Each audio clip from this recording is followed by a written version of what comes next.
Hello students. So today we are going to learn about a chapter. Name is Reflection and Refraction. It is a light chapter, and from examination point of view it is important. Weightage wise it is important, and also to get good marks in science subject. This chapter is very good. Okay, if you have a good command over this chapter, you can get good marks.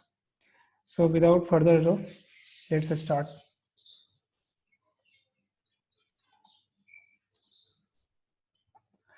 So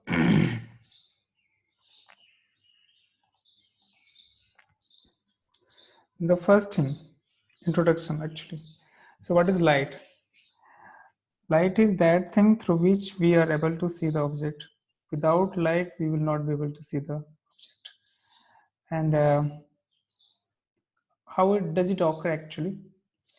तो बच्चे ये ख्याल रखें कि कोई भी चीज़ हमें इसलिए दिखाई पड़ती है कि लाइट रे जो होती है किसी सोर्स से, जैसे कि take the example of bulb. इस एग्जांपल में ये बल्ब है या सनलाइट समझ लो, यहाँ से रे आ रही है और बुक पर ये इंसिडेंट करते हैं. इस रे को हम लोग इंसिडेंट रे बोलते हैं. फिर ये वापस उसी मीडियम में वापस चली जाती है. ये रिफ्लेक्ट होकर के, बाउंस होकर के मेरे आंखों पर पड़ रही है. हमारी आंखों पर जब पड़ती है तब जा करके हमें ये चीज़, ये किताब जो है दिखाई पड़ती है. इफ दिस रे is going is not coming back to our eyes, okay, yeah, it's just passing through it. In that case this book will not be visible to us. तो दिखाई पड़ने के लिए रिफ्लेक्ट होना पड़ेगा, और वो ऑब्जेक्ट जो होगा रिफ्लेक्ट करेगा और हमारी आंखों की तरफ रिफ्लेक्ट करेगा, तभी वो चीज़ दिखाई पड़ेगी.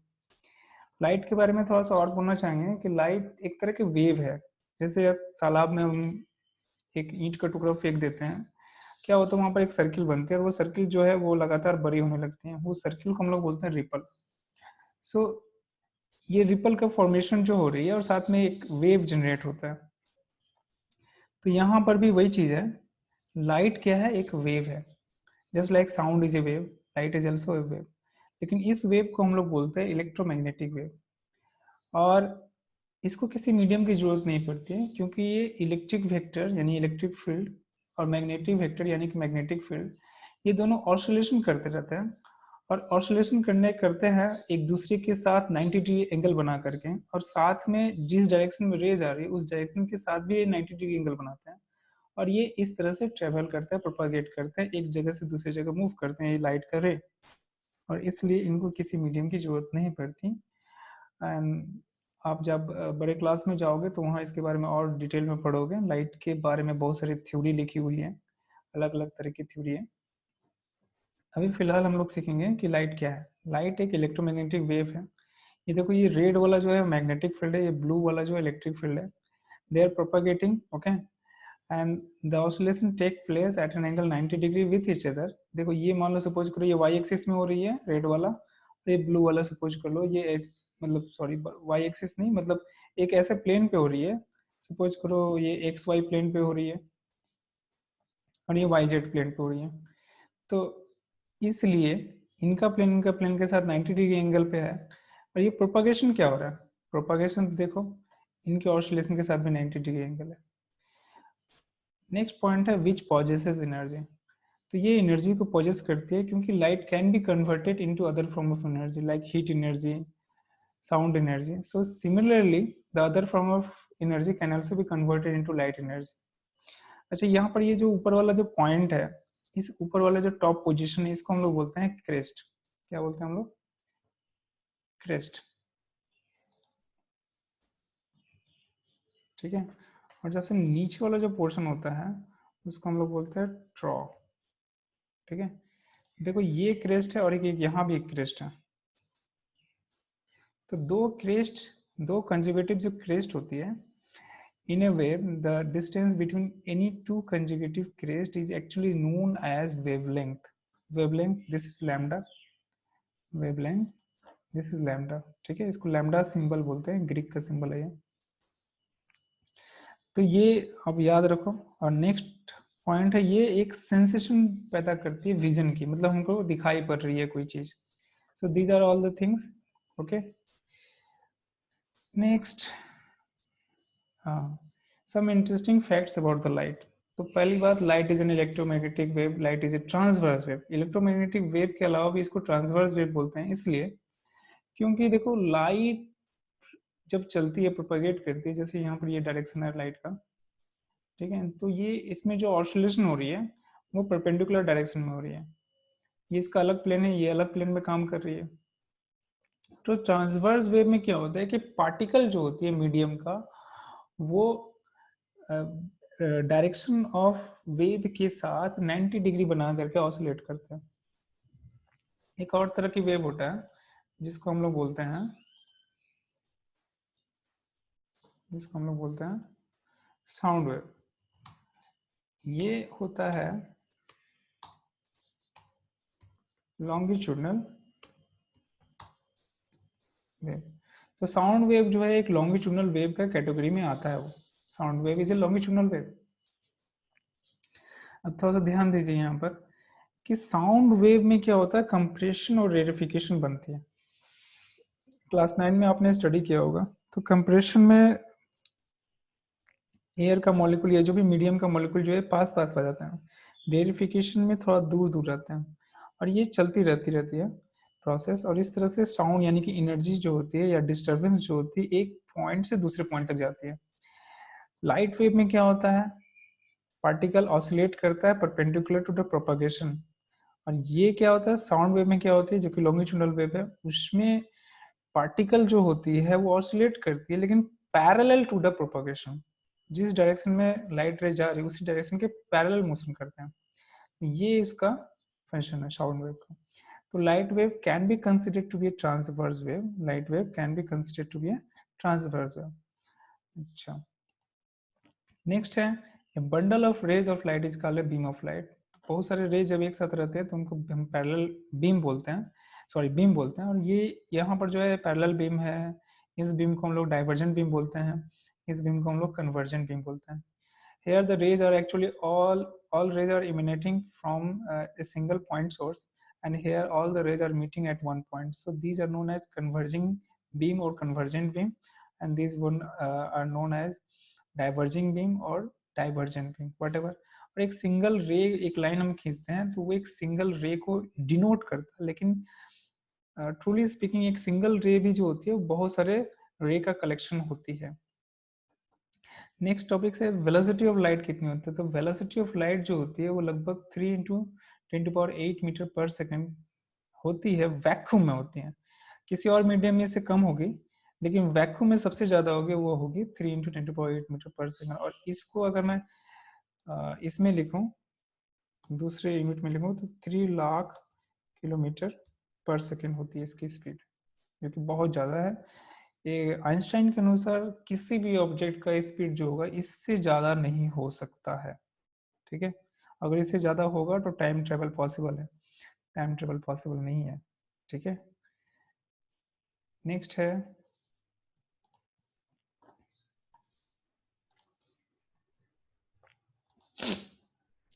हाँ, कलर्स, कलर्स इन व्हाइट लाइट। तो व्हाइट लाइट क्या है एक्चुअली, जो भी हम लोग सनलाइट बोलते हैं इसको व्हाइट लाइट बोल सकते हैं। जो हमारे बल्ब से निकलती है या कैंडल से निकलती है वो व्हाइट लाइट ही बोला जा सकता है उसको। तो ये एक प्रिज्म है, PQR। और इस प्रिज्म से जब ये लाइट रे गुजरती है, एक्चुअली प्रिज्म क्या होता है, प्रिज्म एक ऐसा क्लोज्ड स्पेस होता है जो 2 ट्रायंगल और 3 रेक्टेंगल से बना होता है। तो 2 ट्रायंगल यहाँ पर सामने नजर आ रहा है, एक ट्रायंगल यहाँ पर है, एक पीछे में है, और इस ये साइड में रेक्टेंगल पोर्शन रहती है। और ये रेक्टेंगुलर पोर्शन पे रिफ्लेक्टिंग सरफेस जो होती है उस पर वो इंसिडेंट कर रही है ऑब्लिकली, और ऑब्लिकली इंसिडेंट करने के बाद ये देख रहे हैं क्या कि अलग अलग हो जा रही है। तो why does it happen, it gets scattered, okay, it gets separated out from each other, so it happens due to the change in speed। उनका अलग अलग स्पीड होता है, उनका अलग अलग वेलोसिटी होता है, and also due to different angle of deviation. Red colour का डेविएशन कम होता है, उससे ज्यादा डेविएशन ऑरेंज का होता है, उससे ज्यादा डेविएशन येलो का होता है, सबसे ज्यादा डेविएशन किसका होता है, वॉयलेट का होता है।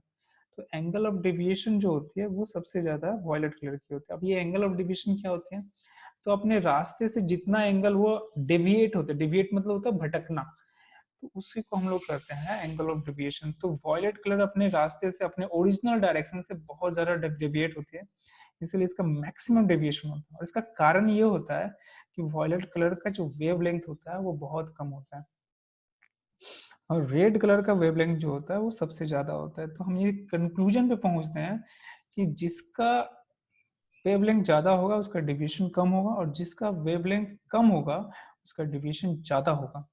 ठीक है, तो अब देखो यहाँ पर एक, जब ये बाहर निकल के आ रही है तो यहाँ पे एक स्क्रीन है, एक व्हाइट रंग का मतलब पेपर है। इस पेपर पर सातों रंग जो है, 7 रंग ही होते हैं व्हाइट लाइट में, 7 रंग जो है अलग अलग यहाँ पर बिंदु पर जाकर वहां पर अपना स्पॉट दिखा रहा है। तो जिसमें सबसे नीचे वाला रहता है वॉयलेट, उसके बाद indigo, blue, green, yellow, orange, red, इन सबका पहला जो लेटर है उससे ले करके अगर हम एक वर्ड बना सकते हैं, उस वर्ड को एक्चुअली इंग्लिश में एक प्रॉपर टर्म होता है जिसको बोला जाता है एक्रोनिम।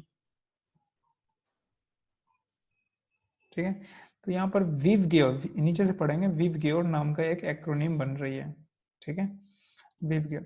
अच्छा, जितनी भी तरह के वेव होते हैं उन सारे वेव को जो है एक कैटेगराइज में हम लोग डिवाइड कर सकते हैं। और जैसे एक अल्ट्रा वायलेट रे होती है, अल्ट्रा वायलेट वेव होती है, इंफ्रारेड वेव होती है, विजिबल लाइट होती है।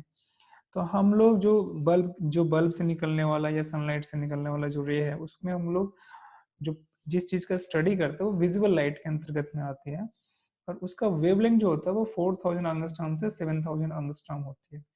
ये 4000 एंगस्ट्रॉम, एंगस्ट्रॉम क्या होता है? एंगस्ट्रॉम एक यूनिट है, जिस तरह सेंटीमीटर यूनिट है, डिस्टेंस का यूनिट है। और कितने के बराबर होता है ये, तो जान लीजिए, ये एंगस्ट्रॉम का सिंबल होता है।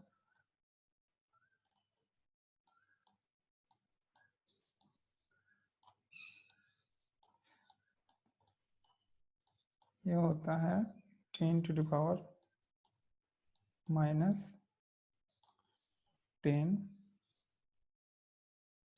मीटर। सो 1 एंगस्ट्रॉम कितने के बराबर हुआ? 1 एंगस्ट्रॉम जो होता है वो 10⁻⁻10 मीटर के बराबर होता है। तो remember this thing, it is a unit of distance. Distance यहाँ पर फिजिकल क्वांटिटी है, और बहुत छोटी यूनिट है क्योंकि वेवलेंथ भी बहुत छोटी होती है, बहुत कम होते हैं। अच्छा, इस फेनोमेना को एक खास नाम से जाना जाता है, ये फेनोमेना जिसमें 7 रंग जो है डिवाइड हो जा रहा है अलग अलग। So white light when it is passing through a prism, it gets separated out, okay, and they give rise to different color at different spot, okay, on the screen, and this screen is known as actually spectrum। तो spectrum जो है ये जो मिल रही है, ये phenomena ये अलग अलग हो रही है, इसको हम लोग एक खास नाम से जानते हैं, इसको हम लोग बोलते हैं dispersion of light. Dispersion of light, dispersion of light. Dispersion of light ये याद रखना है आपको, what is called dispersion of light. Whenever sunlight is passing या white light is passing through a prism, it gets separated out into 7 constituent color of light, and the phenomena is known as dispersion of light। Okay, so coming to the next topics, so what is called reflection of light, and the spelling is somewhat mistakes and incorrect। Okay, so देखो जब भी रे आ रही है, देखो यहाँ पर रे आ रही है, ए इंसिडेंट कर रही है, जैसे इस टॉर्च में रे हमने इंसिडेंट करा, ये यहाँ पर नीचे सपोज करो एक मिरर है, मिरर पे जाके इंसिडेंट होने के बाद ये रिफ्लेक्ट होकर के बाउंस बैक होकर के फिर अपने मीडियम में वापस आ जाती है। इस फेनोमेना को ही हम लोग कहते हैं reflection of light. The phenomena of bouncing back of light in the same medium after striking a surface is called reflection. और वही क्या होता है अगर ये अंदर चल जाती है, मैं यहाँ ड्राइंग करके दिखाता हूँ एक आपको। लेट अस सपोज ये क्या होता है यहाँ पर, ये अगर अंदर चल जाते हैं, ठीक है, ये अंदर चल जाते हैं तो मीडियम में इंटर कर जाएगी, तब ये क्या हो जाएगा, इसको हम लोग बोलेंगे रिफ्रैक्शन। इसको हम लोग बोलेंगे रिफ्रैक्शन। ठीक है, तो ऊपर वाला रिफ्लेक्शन हो गया, अंदर में अगर चल जाएगी तो रिफ्रैक्शन होगा। बाउंसिंग बैक कहलाएगा तो रिफ्लेक्शन होगा, और अंदर चल जाएगा तो रिफ्रैक्शन होगा। तो what is called reflection of light? So whenever light enters from one medium to another medium, okay, obliquely, okay, it's deviate from its original direction। उस अपने डायरेक्शन तो उसका इधर जाना था, सीधा, लेकिन वो थोड़ा सा क्या हो गया, तिरछा हो गया। The phenomena is known as reflection phenomena. और जब बाउंसिंग बैक करेगी तो उसको रिफ्लेक्शन ऑफ लाइट। तो यहाँ पर एक बात है कि यहाँ पर ये जो एंगल बन रहा है, यहाँ पर इस पॉइंट को बोलते हैं पॉइंट ऑफ इंसिडेंस। और इस इंसिडेंट पॉइंट पर हमने एक नॉर्मल खींचा, एक परपेंडिकुलर खींचा। वो नॉर्मल के साथ अगर ये इंसिडेंट रे है जो एंगल बना रहा आई, और ये रिफ्लेक्टेड रे है जो एंगल बना रहा आर, तो पाया गया है कि अगर ये 30 डिग्री है तो ये भी 30 डिग्री है, अगर ये 60 डिग्री तो ये भी 60 डिग्री है। इसका मतलब ही हुआ कि angle of incidence is equal to angle of reflection. तो इसको पढ़ लेना है, ठीक है। ये देखो वही चीज है, इंसिडेंट रे, ये फर्स्ट लॉ है, ये इंसिडेंट रे और ये रिफ्लेक्टेड रे और ये नॉर्मल, ये सारे के सारे क्या होगा, किसी एक ही प्लेन पे लाई करेंगे, एक ही प्लेन में लाई करेंगे, और इन सब से होकर के एक प्लेन हम लोग बना सकते हैं। और थर्ड सेकंड वन क्या है कि आई जो है यानी कि एंगल ऑफ इंसिडेंस और आर यानी कि एंगल ऑफ रिफ्लेक्शन, ये दोनों बराबर होंगे।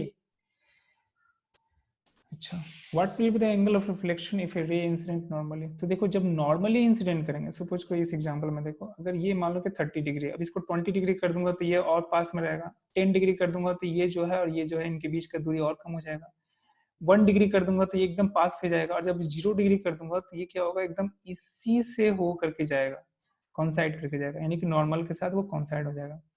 तो आई इक्वल टू आर होता है, तो अगर आई अगर 0 डिग्री होगा तो आर भी 0 डिग्री होगा। तो यहाँ पर हम लोगों ने सीखा कि आई इक्वल टू 0 डिग्री होगा तो आर इक्वल टू 0 होगा, मतलब वही रे जो है अपने ही रास्ते को रिट्रेस करेगी, मतलब वही जिस रास्ते से आई उसी रास्ते से होते हुए वापस चली जाएगी। दिस इज कॉल्ड एक्चुअली ये फेनोमेना है नॉर्मल इंसिडेंस का। अच्छा, और एक चीज है यहाँ पर देखो रे का डायरेक्शन दिया हुआ है, students actually they forget to put the direction okay to the ray. If you do not put the direction, then your numbers somewhat will be cut. Okay, कुछ नंबर कट लिए जाएंगे। So remember this thing that you have to put the direction। यहाँ पर direction दिया है, देखो इधर में जा रही है, मिरर के पास में जा रही है, मिरर से दूर जा रही है। तो जब भी आप ड्राइंग करो इसको करना है ध्यान से। अब देखो इमेज के बारे में पढ़ते हैं हम लोग। देखो ये इमेज जो होती है, फर्स्ट ऑफ ऑल जान लीजिए कि whenever rays are coming from the object, okay, and they after reflection or refraction meet at any second point, then the image is formed at the second point, okay, and that image is known as real image, क्योंकि वहां पर real में meet कर रही है। लेकिन if after reflection or refraction or both rays coming from the object they appears to meet at a point, meet करने पे मतलब हो रहे हैं, ऐसा लगता है कि वो मीट कर रहे हैं, but actually they do not meet. In that case, the second point is known as, the second point is the place where the virtual image is formed. Okay, एक वर्चुअल इमेज फॉर्म होती है, वहां भी image ही बनती है लेकिन वो virtual image होती है। तो इमेज दो तरह कैटेगरी में आती है, रियल इमेज, वर्चुअल। देखो यहाँ पर रे एक्चुअली मीट कर रही है, यहाँ पर रे जो है वो हमको वर्चुअली मीट कर रही है, ठीक है। और एक बात ख्याल है कि हमारी आंखें जो होती है हमेशा स्ट्रेट देखती हैं, it always see in a straight direction, okay. ये तिरछा बाएं दाएं नहीं देखती, वो सीधा सीधा देखती है। तो इसलिए जो है यहाँ पर हमको ये याद रखना है कि लेटर पार्ट में आप लोग जानोगे वहां पर क्यों इस तरह से हो रही है। तो हमारी आंखें को लगता है कि वो यहाँ से आ रही है रे, लेकिन रे तो यहाँ पर है नहीं, ठीक है। तो यहाँ पर जो इमेज बनता है इसका वो रियल इमेज नहीं बल्कि वर्चुअल इमेज होती है। चलिए डिफरेंस पढ़ते हैं तो डिटेल में समझ में आएगा। देखो real image virtual image, real image के बारे में जान लीजिए कि रियल इमेज को हम लोग स्क्रीन पे कास्ट कर सकते हैं। जैसे कि सिनेमा हॉल में जो हम लोग मूवी देखते हैं वहां पर जो इमेज बनती है स्क्रीन के ऊपर में वो रियल इमेज होती है, लेकिन वर्चुअल इमेज में स्क्रीन पे कास्ट नहीं कर सकता। वर्चुअल इमेज का एग्जांपल क्या है, जब हम लोग मिरर के सामने में, एक प्लेन मिरर के सामने खड़े रहते हैं, तो वहां पर जो हमने अपने आप को देखते हैं, जो अपना रिफ्लेक्शन देखते हैं, जो अपना इमेज देखते हैं मिरर के अंदर में, वो होता है वर्चुअल इमेज। एक बात जान लीजिए, वर्चुअल इमेज क्या होता है, ये इरेक्ट होता है। यहाँ पर देख लीजिए वर्चुअल इमेज क्या होता है, इरेक्ट। और वहां पर लाइट रे एक्चुअली इंटरसेक्ट नहीं करती है, वो अपीयर्स होती है कि वहां पर इंटरसेक्ट कर रही है, या अपीयर्स होती है कि वहां से डाइवर्ज कर रही है, वहां से निकल रही है, लेकिन एक्चुअली वहां पर कोई भी रे मीट नहीं करती। तो कुछ कुछ केमिकल रिएक्शन है जो कि लाइट के जरिए जो है स्टिमुलेट होती है। तो चूंकि वहां पर वर्चुअल इमेज के केस में लाइट तो एक्चुअली मीट ही नहीं करती उस जगह पर, और वहां पर वो केमिकल रिएक्शन करने का हम सोचें तो वहाँ केमिकल रिएक्शन नहीं होगी। लेकिन रियल इमेज के पोजीशन में क्या होती है, वहां पर लाइट रे एक्चुअली मीट करती है, तो वहां पर अगर कुछ केमिकल्स हैं जो कि स्टिमुलेट होते हैं, उनमें केमिकल रिएक्शन लाइट के जरिए, अगर उसको हम रियल इमेज के पोजीशन पर रखे हैं तो वो लाइट, वो क्या वहां पर केमिकल रिएक्शन को इनिशिएट कर सकता है लाइट। ठीक है, so in case of real image chemical reaction can be initiated to some chemicals, but here it is not so virtual image के केस में। तो ये याद रखिए, रियल इमेज में रे जो है रिफ्लेक्शन या रिफ्रैक्शन के बाद रियली में मीट करती है, वर्चुअल इमेज में मिलती हुई प्रतीत होती है, इट appears to meet या it appears to diverge from the second point, the second point is known as virtual image। तो अब हम लोग को पढ़ना है कि प्लेन मिरर्स में जो हम लोग इमेज देखते हैं, वर्चुअल इमेज जो देखते हैं, उसका कैरेक्टरिस्टिक्स क्या होता है। तो ये 2 नंबर का क्वेश्चन आता है एग्जाम में, तो 2-3 कैरेक्टरिस्टिक अब याद रखिए। पहला चीज होता है कि सीधा होता है, इरेक्ट। ठीक है, दूसरा चीज होता है सेम साइज का होता है। ठीक है, आप जितना साइज के हो उसी साइज में आपका इमेज होता है। आप अगर बड़े हो और आपका वो इमेज छोटा दिखाएगा ऐसा नहीं होगा, वो सेम साइज का ही दिखाएगा और सेम डिस्टेंस पे दिखाएगा। मतलब आपका मिरर से जो दूरी होता है जिसको हम लोग ऑब्जेक्ट डिस्टेंस बोलते हैं, और आपके इमेज का जो मिरर से दूरी होता है जिसको हम लोग इमेज डिस्टेंस बोलते हैं, तो object distance image distance same होता है। ये 3 नंबर पॉइंट बोल रहा है। वर्चुअल होता है क्योंकि रे एक्चुअली मीट नहीं करती है। और एक लास्ट वाला पॉइंट है लैटरली इन्वर्टेड होते हैं। ये लैटरली इन्वर्टेड क्या होती है भैया, तो लैटरली इन्वर्टेड करने का मतलब ये होता है कि हम अगर लेफ्ट साइड अपना हाथ उठाएंगे तो वहां पर पिक्चर में वो राइट साइड दिखाएगा और राइट साइड वाला लेफ्ट में दिखाएगा। तो ये इन्वर्जन जो होता है लेफ्ट टू राइट या राइट टू लेफ्ट, इस इन्वर्जन को ही हम लोग बोलते हैं लैटरल इन्वर्जन। एग्जाम्पल में आप अपना कोई नाम अगर लिख के रखो, ठीक है, तो वो सारे चीज थोड़ा सा उल्टे नजर आते हैं। ठीक है, तो ये एक्चुअली किस लिए होता है लैटरल इन्वर्जन, इसका कारण ये है, एक नियम फॉलो करती है लाइट रे, और वो नियम होती है object distance is equal to image distance. ये 3 नंबर पॉइंट यही बोल रहा है, object distance is equal to image distance, and to obey this law, okay, this third point, it actually gets inverted, okay, laterally inverted, where left side becomes right side and right side becomes left side। चलिए यहाँ पर एक plane mirror के जरिए एक image form करके दिखाया गया। आपको भी मैं बोलूंगा कि जस्ट ड्रॉ दिस फिगर और ये प्रैक्टिस कर लो। ठीक है, ऐसे बहुत सारे प्रैक्टिस करने पड़ेंगे ड्राइंग के आपको। तो देखो ये रे निकल रही है, ये रिफ्लेक्ट हो रही है और रिफ्लेक्ट होकर के हमारे आंखों में पड़ रही है। ठीक है, और जो रे हमारे आंखों में पड़ेगी वही रे हमको दिखाई पड़ेगी। ये मान लो कि ये दोनों रे हमारे आंखों में पड़ रही है, सपोज करो। और ये भी रे और ये भी रे, हर रे जो होती है चाहे वो इवन सरफेस पे इंसिडेंट करे चाहे अनइवन सरफेस पे इंसिडेंट करे, हर बार वो लॉज ऑफ रिफ्लेक्शन यानी कि I is equal to are, और फर्स्ट लॉ जो था कि इंसिडेंट रे रिफ्लेक्टेड रे और नॉर्मल एक ही प्लेन में लाई करते हैं, वो नियम को तो फॉलो करेगी, इसमें कोई डाउट नहीं है। लेकिन देखो ये रे और ये रे देखो एक दूसरे से दूर होते जा रहे हैं, देख रहे हैं आप लोग, they are going away from each other. और जैसे जैसे पीछे बढ़ा, इसको आगे बढ़ाएंगे ये कभी भी मीट नहीं करेंगे, लेकिन इसको पीछे बढ़ाते हैं, now they are meeting at some point. तो ये ब्रोकन लाइन जो है इसको मैं पीछे बढ़ा रहा हूँ तो यहाँ मीट कर रहे हैं, तो यहाँ पर ऐसा लग रहा है, हमारी आंखों को लगता है हमेशा कि चीजें जो है वो स्ट्रेट आ रही है। हमारी आंखों को लगेगा कि ये जो ओ है वो यहाँ पर है, ये रे कहाँ से आ रही है, इस पॉइंट से आ रही है, तो ये यहाँ पर इमेज बन जाता है इस ऑब्जेक्ट का। ठीक है, तो this is the image formation by plane mirror and these are the characteristics and this is the drawing. अच्छा, किस लिए हम लोग प्लेन मिरर का यूज कर सकते हैं, तो अपने आप को देखने के लिए, they are use to see our sales.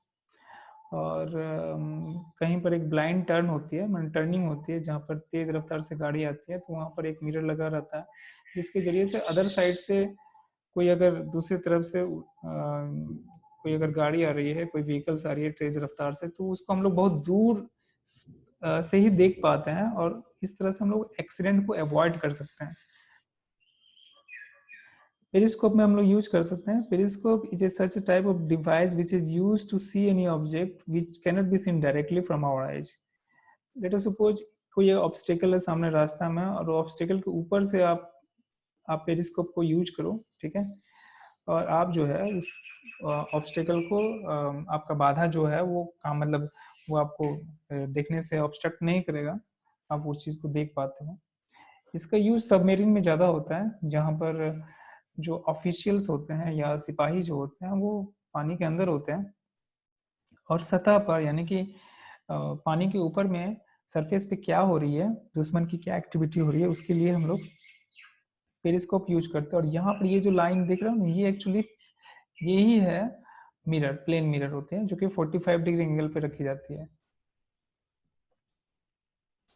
देखो लैटरल इन्वर्जन जो बताया था वही चीज मैं यहाँ पे बता रहा हूँ। देखो ये इसमें इसका पिक्चर यहाँ पर नजर आ रहा है, ये मिरर है, मिरर के अंदर में उसका छवि है। देखो ये चीज क्या है, ये बॉल जो है ये अभी लेफ्ट में दिखाई पड़ रहा है, लेकिन अभी कहाँ दिखाई पड़ रहा है, राइट में दिखाई पड़ रही है। This is known as lateral inversion. और ये इसलिए होते हैं क्योंकि यहाँ से इसका जो डिस्टेंस होगा यहाँ से उतना ही होना चाहिए। अगर यहाँ से इसका डिस्टेंस मान लो 1 मीटर है, तो यहाँ से भी इसका डिस्टेंस 1 मीटर ही होना चाहिए, और इसलिए लैटरल इन्वर्जन होती है, लेफ्ट टू राइट इन्वर्जन होती है।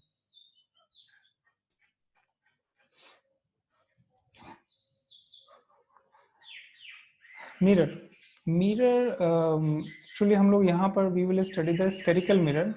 मिरर एक बहुत बड़ा स्फेयर का हिस्सा होता है, ठीक है, एक बहुत बड़ा स्फेयर का हिस्सा होता है, एक छोटा सा हिस्सा होता है। और यहाँ पर हम लोग दो तरह के मिरर के बारे में पढ़ेंगे, दो तरह के स्फेरिकल मिरर के बारे में पढ़ेंगे, एक कनकेव मिरर होती है और एक कन्वेक्स मिरर होती है। कनकेव मिरर क्या होती है, जैसे कि स्पून ले लो, उसको अपनी तरफ रखो सीधा करके, तो वो जो है आपको जैसा नजर आएगा वो कनकेव मिरर का रूप होती है। जैसे आप सपोज करो आप यहाँ पर हो, ठीक है, और ये आपका ये क्या है, ये रिफ्लेक्टिंग सरफेस है, मतलब यहाँ पर आपको छवि दिखाई पड़ रही है। और ये वाला जो है बाहर बाहर की तरफ में जो होती है ये हार्ड सरफेस होती है, या लकड़ी उकड़ी होगा या जो भी होगा, एक पेंट भी किया रहता है, कोटिंग करके रखा रहता है, ठीक है।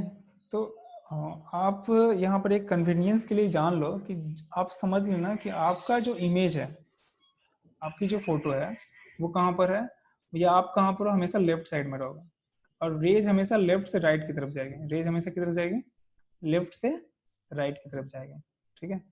यहाँ भी आप यहाँ पर हो इस दूसरे वाले इमेज में, तो यहाँ पर ये रिफ्लेक्टिंग सरफेस है और यहाँ पर ये रिफ्लेक्टिंग सरफेस है, ठीक है। अच्छा, ये चूंकि किसी एक स्फीयर का हिस्सा है तो इसका सेंटर होगा, इस सेंटर को हम लोग बोलते हैं सेंटर ऑफ कर्वेचर। और इस सेंटर ऑफ कर्वेचर, ठीक है, और इस छोटे से पार्ट का जो मिडिल पॉइंट होता है उसको हम लोग बोलते हैं पोल। तो पोल और सेंटर ऑफ कर्वेचर को मिलाकर के जो लाइन बनती है उसको प्रिंसिपल एक्सिस बोलते हैं। और इस प्रिंसिपल एक्सिस पर एक पॉइंट होता है जिसको फोकस बोला जाता है, ये ठीक सी और पी का मिडिल पॉइंट होता है। और इस फोकस से पी का जो डिस्टेंस होता है उसको फोकल लेंथ बोलते हैं। देखो यहाँ पर लिखा है ना फोकल लेंथ। तो ये सारी चीजें आपको याद रखना चाहिए। यहाँ भी वही चीज, ये प्रिंसिपल एक्सिस है जो पी और सी को मिला करके बनती है।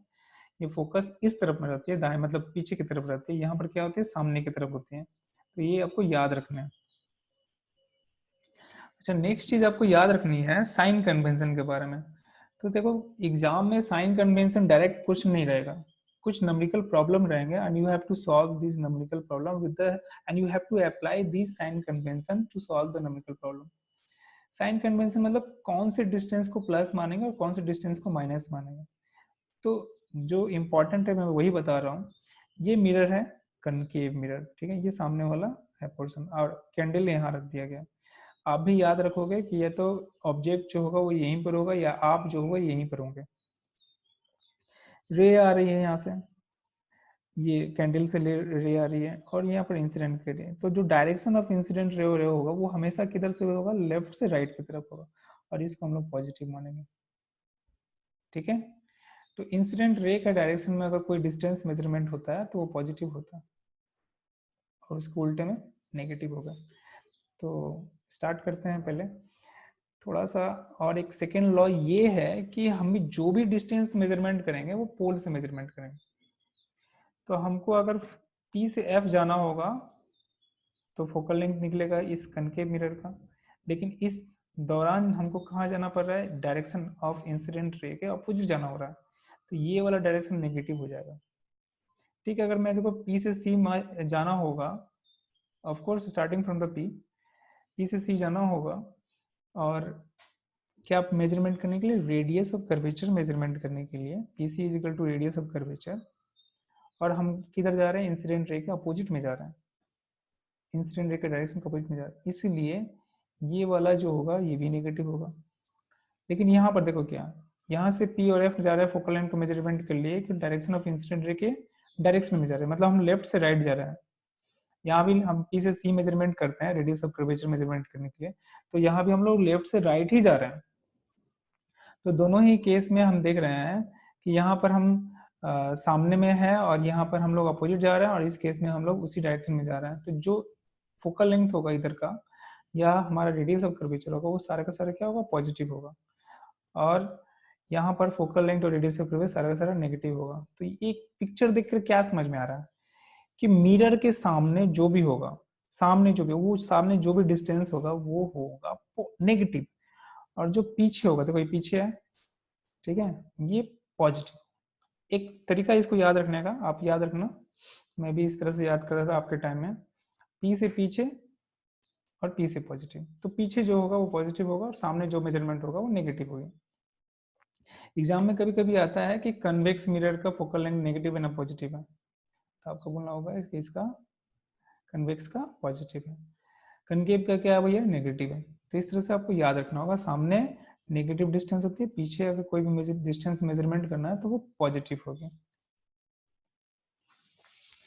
अब हम लोग पढ़ेंगे फोकस क्या है। तो फोकस तो हम लोगों ने पढ़ लिया कि मिडिल पॉइंट होता है पी और सी का, लेकिन ये इसका एक और डेफिनेशन ये है कि रे जब पैरेलल जाती हैं तो पैरेलल रे जाने के बाद क्या होती है, वो प्रिंसिपल एक्सिस के किसी एक पॉइंट पर कन्वर्ज करती है, मीट करती है, और उस पॉइंट को ही हम लोग बोलते हैं प्रिंसिपल फोकस। देखो जा रही है, मीट कर रही है। इस केस में क्या होता है,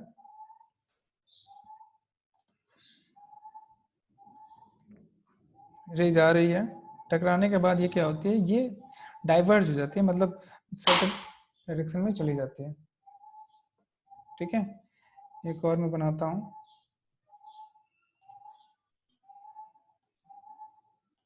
ठीक है, ये इधर जा रही है, इधर में जा रही है, तो ये रे और ये दोनों ही रे जो होती हैं ये कभी भी मीट नहीं करेगी, क्योंकि ये एक दूसरे से दूर होती जा रही है। लेकिन इसको बैकवर्ड बढ़ाते हैं तो ये अपियर होगा कि एक सर्टेन पॉइंट से वो निकल रही है, ऐसे फील होगी, ठीक है। और वो सर्टेन पॉइंट क्या होता है भैया, प्रिंसिपल फोकस होता है। तो यहाँ पर प्रिंसिपल फोकस क्या होता है, कनकेव के केस में सामने होते हैं और इसमें पीछे होते हैं, तो ऑफकोर्स फोकल लेंथ इसका क्या होगा, नेगेटिव होगा, और इसका क्या होगा, पॉजिटिव होगा। फोकल लेंथ क्या होता है, पोल से फोकस के बीच का डिस्टेंस को फोकल लेंथ कहता है, पोल से फोकस के बीच का डिस्टेंस को फोकल लेंथ कहता है। और इसको यूनिट क्या होता है भैया, इसका यूनिट सेंटीमीटर मेजरमेंट करो सीजीएस में, और अगर ऐसा ही है तो मीटर में मेजरमेंट करते हैं हम लोग। अच्छा, ये प्रूफ है r is equal to 2f का। एक्चुअली ये पॉइंट है f और ये पॉइंट है c, और ये c से ये p पॉइंट है, मैं यहाँ पर ड्रॉ कर देता हूँ, ठीक है, ये p पॉइंट है और ये c है। तो p से c का जो डिस्टेंस है उसको हम लोग बोलते हैं r, और p से यहाँ पर f है, कैपिटल f के बीच का जो डिस्टेंस होता है उसको हम लोग स्मॉल f बोल रहा हूँ, ठीक है। तो देख लो यहाँ पर पिक्चर में देख लो कि एक रे जा रही है और पैरेलल है प्रिंसिपल एक्सिस के, ये दूसरा रे जा रही है पैरेलल है प्रिंसिपल एक्सिस के, दोनों कन्वर्ज करते हैं at a certain point. Of course ये फोकस होगा, फोकस पे कंसंट्रेट हो रहे हैं। तो यहाँ पर इस जगह पर हमने एक नॉर्मल ड्रॉ किया, यहाँ पर भी नॉर्मल ड्रॉ किया। तो चूंकि देखो ये एक बड़ा सा स्फीयर का हिस्सा है, जब बड़ा सा स्फीयर का हिस्सा होगा तो यहाँ पर जब एक नॉर्मल ड्रॉ करेंगे तो डेफिनेटली वो सेंटर से पास करेगा, ये सर्किल का नियम होता है। तो सेंटर से पास करिए यानी सेंटर ऑफ कर्वेचर से पास करिए, तो ये एंगल आई होगा। बाई ज्योमेट्री ये और ये एंगल अल्टरनेट एंगल होंगे, तो ये अगर आई होगा तो ये भी आई होगा। और लॉज ऑफ रिफ्लेक्शन के अनुसार ये अगर आई होगा, अगर मान लो ये 20 डिग्री होगा तो ये भी 20 डिग्री होगा, क्योंकि ये एंगल ऑफ इंसिडेंस और ये एंगल ऑफ रिफ्लेक्शन हो रही है। तो ये भी आई, ये भी आई, तो ये भी आई और ये भी आई, और ये ट्रायंगल देख लो, इस ट्रायंगल में ये वाला एंगल और ये वाला एंगल इंटीरियर एंगल हो जा रहा है और ये एक्सटर्नल एंगल हो जा रहा है। तो ये एक्सटर्नल एंगल क्या होता है? Sum of the internal angle होता है, sum of the two interior angle के बराबर होता है। तो आई और आई मिलकर ये 2i हो जाएगा। और चूंकि ये एक बहुत ही छोटा सा हिस्सा है और इसलिए ये जो लाइन है ये एकदम कर्व नहीं होता, लगता है कि ये एकदम बहुत ही स्ट्रेट लाइन है। तो हम लोग मान सकते हैं कि ये ट्रायंगल ही है, ठीक है। और ट्रायंगल में हम लोग tan थीटा का यूज करेंगे। पहला बार हम लोग यूज करेंगे tan i निकालते हैं हम लोग। tan का फॉर्मूला होता है tan theta is equal to perpendicular by base, ठीक है, परपेंडिकुलर बाय बेस।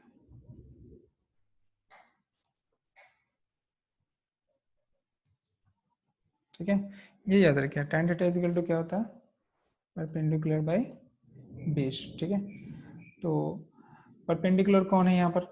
परपेंडिकुलर ये h है, और बेस कौन है? यहाँ से यहाँ तक लिखो, यहाँ से यहाँ तक क्या है? कैपिटल R, यहाँ से यहाँ तक कैपिटल R है, तो h बाई आर हो गया, ठीक है। ठीक इस तरह से हम लोग छोटा वाला ट्रायंगल पे भी निकालते हैं, tan 2i, तो निकलेगा h बाई एफ है। अब यहाँ देखो, ये tan 2i equal to h by F है और tan i equal to h by R है। अब ये i या 2i जो भी है बहुत ही स्मॉल क्वांटिटी है। जब बहुत ही स्मॉल क्वांटिटी होता है तो उस समय tan i को जब हम लोग tan हटा सकते हैं, tan i को i लिख सकते हैं, ठीक है। tan थीटा को हम लोग थीटा लिख सकते हैं, tan 30 डिग्री को 30 डिग्री लिख सकते हैं, ठीक है। 30 डिग्री नहीं होता है, 30 डिग्री को हम लोग रेडियन में कन्वर्ट करते हैं, तो हम लोग ऐसा लिख सकते हैं। तो उस केस में हमने यहाँ पर tan वाला चीज हटा दिया, i equal to H by R हो गया, 2i equal to H by F हो गया।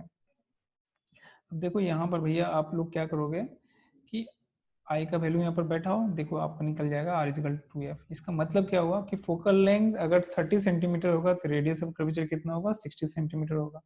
फोकल लेंथ अगर 10 होगा तो रेडियस कितना होगा? 20 होगा। फोकल लेंथ अगर 5 होगा तो रेडियस ऑफ कर्वेचर कितना होगा? 10 होगा। और अगर रेडियस मान लो 10 होता है तो फोकल लेंथ 5 होगा, ठीक है। तो this is the proof, r equal to 2f। ये मिरर फॉर्मूला है। देखो यहाँ पर ये ऑब्जेक्ट है, ऑब्जेक्ट को ऐसे ही खड़ा करके रखा जाता है। ये देखो सी और एफ के बीच में है, आपको क्या करना है? ड्राइंग करना है। कभी इस ऑब्जेक्ट ए बी को आपको यहाँ रखना है, सी के बियॉन्ड में रखना है, कभी सी पे रखना है, कभी सी और एफ के बीच में रखना है, कभी एफ पे रखना है और कभी एफ और पी के बीच में रखना है। अलग अलग पोजीशन पर रख करके आपको इमेज को ड्रॉ करना है। ड्रॉ करिएगा आप लोग। आप सोच लो कि अब 10 सेंटीमीटर का लाइन खींचना, एक ये कर्व बनाना, और कुछ नियम है ड्रॉ करने का। पहला बात कि आपको पैरेलल रे खींचना होगा जो प्रिंसिपल एक्सिस के पैरेलल होगा। जो प्रिंसिपल एक्सिस के पैरेलल होगा वो फोकस से गुजरेगा, ये याद रखना है। और प्रिंसिपल, और दूसरा होगा एक जो कि उसके माथे से निकलेगा पॉइंट, रे निकलेगी, उसको सी के साथ आप मिला करके एक लाइन खींचो। वो लाइन जो होगी वो सीधी जाएगी, मतलब वो लाइन, ये देखो लाइन यहाँ से रे निकल रही है, पहले ये जा रही है, रिफ्लेक्ट हो रही है, रिफ्लेक्ट होकर के वापस उसी में आ रही है। क्योंकि इस केस में जब ये इंसिडेंट हो रही है तो I equal to R equal to 0 हो जा रहा है, और इसलिए वो ये नॉर्मल इंसिडेंस वाला केस हो जा रहा है, और वही रास्ते को अपना रही है। दोनों ही देखो रे जो है, एक फोकस से गुजर रही है और एक ये वाली रे जो है एक दूसरे को कट कर रही है डैश पे। तो यहाँ पर हमको इन्वर्टेड इमेज मिलती है। तो ये ऑब्जेक्ट का पी से जो डिस्टेंस होगा उसको ऑब्जेक्ट डिस्टेंस बोलते हैं, जिसको यू लिखते हैं। और ऑब्जेक्ट, सॉरी इमेज, ये इमेज बन रही है जहां पर वो मिलती है, रियल इमेज है ये, क्योंकि रियली में मिल रही है। तो ये रियल इमेज का पी से जो डिस्टेंस होगा उसको हम लोग बोलते हैं इमेज डिस्टेंस, जिसको हम लोग भी लिखते हैं, ठीक है। और ये एफ से पी का जो डिस्टेंस होगा वो हमारा कहलाएगा फोकल लेंथ, ठीक है। और ये पी और ई पॉइंट बहुत ही पास पास है।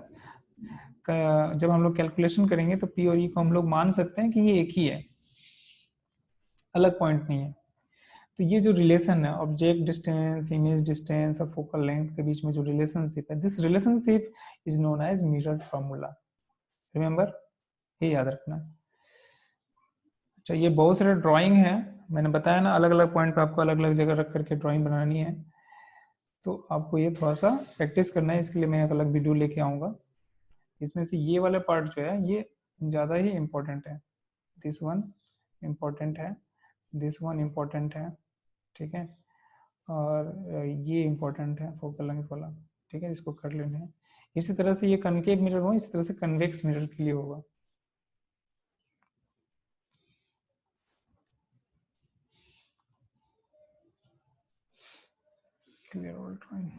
ये कन्वेक्स मिरर के लिए हुआ, जिसमें से कोई एक पोजीशन को तो आपको याद रखना ही होगा, ठीक है। अच्छा, यूज ऑफ कनकेव मिरर क्या होता है, तो ये याद रखिए मेनली जो इसका यूज होता है कनकेव मिरर का, वो हम लोग टेलीस्कोप में यूज करते हैं, और शेव करने के समय हम लोग इसका यूज करते हैं, दाढ़ी बनाते समय। तो जनरली क्या होता है, एक सर्टेन पोजीशन होता है, सर्टेन पोजीशन में दिखा देता हूँ आपको, दिस पोजीशन, ये पोजीशन देखो, इस पोजीशन में ऑब्जेक्ट को कहाँ रखा गया, एफ और पी के बीच में रखा गया। तो ऐसे पोजीशन में जो इमेज बनता है वो वर्चुअल बनता है, ये सर्टेन पोजीशन है, ये बहुत इंपॉर्टेंट है, इसको कर लेना, प्रैक्टिस कर लेना, कम से कम तो इसको 5 बार प्रैक्टिस करनी है, मतलब जितना अच्छा से प्रैक्टिस करो उतना बेटर होगा, 2-3 बार तो कॉमन है। तो ये इमेज बन रही है, ये सपोज कर लो 10 सेंटीमीटर का लाइन है, आप मान कर चलो कि ये पी से एफ का जो डिस्टेंस होगा वो 3.5 सेंटीमीटर होगा, और ये ओ से पी का जो डिस्टेंस होगा वो 2.5 सेंटीमीटर होगा, और मेजरमेंट करिएगा, अगर ये 3.5 होगा तो ये सी एफ भी 3.5 ही होगी, और उस लिहाज से आप ड्रॉ करोगे, एक पैरेलल रे बनाओगे, वो एफ से पास करेगा, और एक सी वाला लेकर के स्ट्रेट खींचना, मिरर के पीछे में तो रे जाएगी नहीं, लेकिन जो जाएगी वो ब्रोकन लाइन में जाएगी, क्योंकि एक्चुअली में रे वहां पर जा नहीं रही है, वो सब वर्चुअल रे है। तो ब्रोकन लाइन देखो यहाँ पर मीट होती हुई प्रतीत हो रही है, तो यहाँ पर जो इमेज बन रही है वर्चुअल बन रही है, वर्चुअल बन रही है, अपराइट बन रही है, मैग्नीफाइड बन रही है। ये सारी चीज जब आप ड्राइंग करोगे तब लिखोगे कि इसका पोजीशन कहाँ पर है, इसका इमेज कहाँ बन रहा है, इसका इमेज का नेचर कहाँ क्या है।